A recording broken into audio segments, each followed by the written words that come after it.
Hi everyone! Welcome and welcome back to my channel, and sa video ito ay gagawa tayo ng video tungkol kung paano magsimula ng YouTube channel or paano gumawa ng YouTube channel.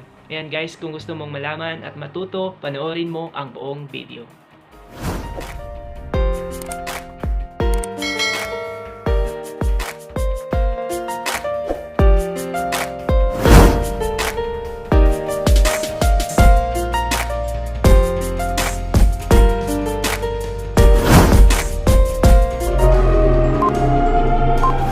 Okay, magsimula na tayo sa mga bagay na kailangan natin para tayo ay makapagsimulang mag-vlog or makapagsimula ng YouTube channel natin. Of course, first of all ay kailangan natin ng cellphone or laptop.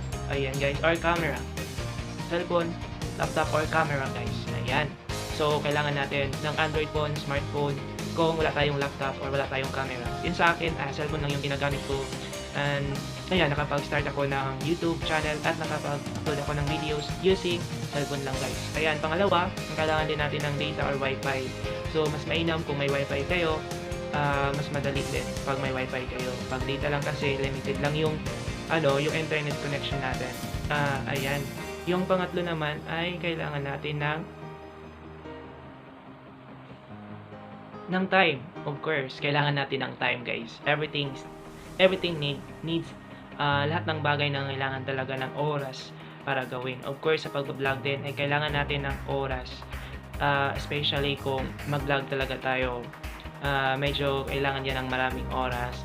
Of course, sa pag-i-edit natin, kailangan din natin ng oras. Pero hindi naman full day tayo or mag-i-edit. Yung mga yung time lang na bikan tayo, lalo na pag may trabaho tayo, pwede sa gabi, pwede din sa mga time na free tayo, pwede tayong mag-edit in that time. Ayan, naguguluhan na kayo. Ayan guys, ang pang-apat naman, kailangan natin gumawa ng Gmail account. First, kung may Gmail account ka na, pwede mo na yung gawing YouTube channel. Sa mga wala pang Gmail account, just watch the whole video dahil pagkatapos kung i-mention yung mga kailangan natin, ay ituturo ko rin kung paano tayo gumawa ng Gmail account. Ayan guys, and then, kailangan din natin na mag-isip ng content kung gagawa tayo ng YouTube channel natin. Yung content na patok sa mga tao. Of course, kung magbablog ka, dapat may lesson din yung vlog mo para naman panoorin ng mga tao. Pwede din, kung magaling kang magluto, gagawa ka ng channel tungkol sa cooking experience mo, i-share mo yung mga cooking experience mo sa pagluluto. I-share mo yung experience mo sa pagluluto. Pwede din yun, guys. Yung basta kung saan ka magaling, yun lang yung gawin mo para masaya ka rin sa ginagawa mo. Ako din hindi pa rin nakaisip ng content, guys. Pwede din yung content na gagawa ka ng reaction videos, pero delikado yun, guys. Baka maka-copyright strike or maka-copyright claim ka. Kapag makapagsimula ka na ng YouTube channel, maintindihan mo yung mga terms na kailangan, mga terms na dapat at hindi dapat, guys. Of course, kailangan mo ding malaman ang YouTube policy. Yan po, napaka-importante yan yung YouTube policy na malaman mo. Dapat basahin mo talaga yan bago ka gagawa na mag-upload ng videos, bago ka mag-upload ng videos, para alam mo na yung dapat mong gawin at alam mo na yung hindi dapat mong gawin, guys. Ayan, may mga app din tayo na kailangan pag cellphone lang yung ginagamit natin sa pag-vlog or sa pag-YouTube. Basically, yung mga ginagamit ng mga small YouTuber, yung mga bago lang nagsimula, ito yung mga app, guys. Ito rin yung ginagamit ko kasi cellphone lang din kasi yung ginagamit ko at madali lang siyang gamitin pag cellphone lang yung ginagamit natin. First is yung KineMaster sa pag-i-edit ng video. Yun, dinownload ko yun, KineMaster, Power Director, and then Quick. Yun yung tatlong video editor na ginagamit ko. Pero kadalasan kong ginagamit yung KineMaster kasi mas masyadong kabisado ko na gamitin yung video editor na yun, yung KineMaster. Sa thumbnail naman, ang ginagamit kong app ay PixArt at saka PixLab. Pero kadalasan kong ginagamit yung PixArt kasi mas kabisado ko na rin gamitin yung PixArt. Pray to download lang yan, guys. Makikita yan sa Play Store, yung KineMaster, Power Director, and Quick, and then yung PixArt at saka PixLab. Ayan, then kailangan mo din i-download yung YouTube Studio para ma-monitor mo yung subscribers mo at yung watch time mo. And then kapag nakapagsimula ka na ng YouTube channel mo, ay may dalawang basic requirements sa YouTube, which is the aabot ka ng 1,000 subscribers as of now, this 2020. I heard this 2021 magbabago daw yan, pero wala pang confirmation about that guys. Kaya kailangan mo na, kung naisip mo nang magsimula ngayon, kailangan mo nang magsimula agad para naman hindi ka maabutan ng update guys. Ayan, again, babalik tayo yung dalawang basic requirements na YouTube, which is first is the 1,000 subscribers, and then pangalawa ay yung 4,000 watch hour guys. Ayan, yun yung mahirap, yung 4,000 watch hour.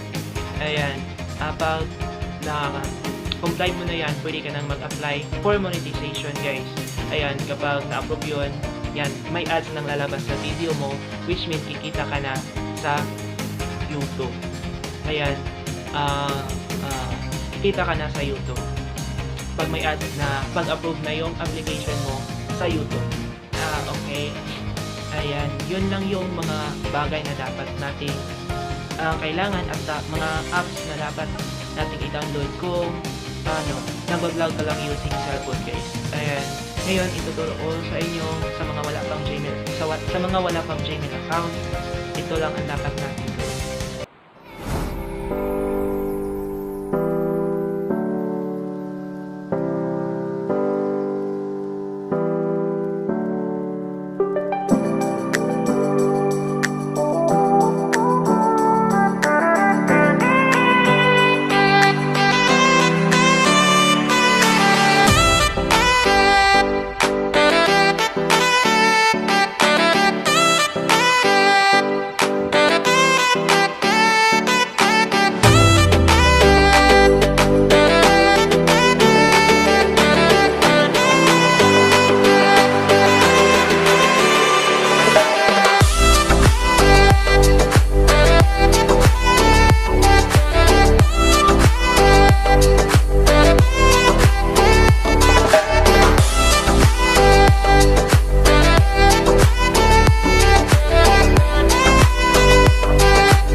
panonood sa videong ito. At kung may mga katanungan kayo tungkol sa video at may mga hindi kayo naintindihan tungkol sa video, just comment down below para mapag-usapan natin yung mga hindi nyo naintindihan.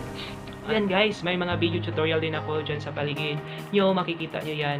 Pwede nyo yung panoorin, malaking tulong yan sa inyo, lalo na pag bago ka lang sa YouTube. Yan, malaking tulong talaga yan sa inyo. Yan, maraming salamat again guys, and God bless everyone, and thank you so much for watching, and see you to my next video.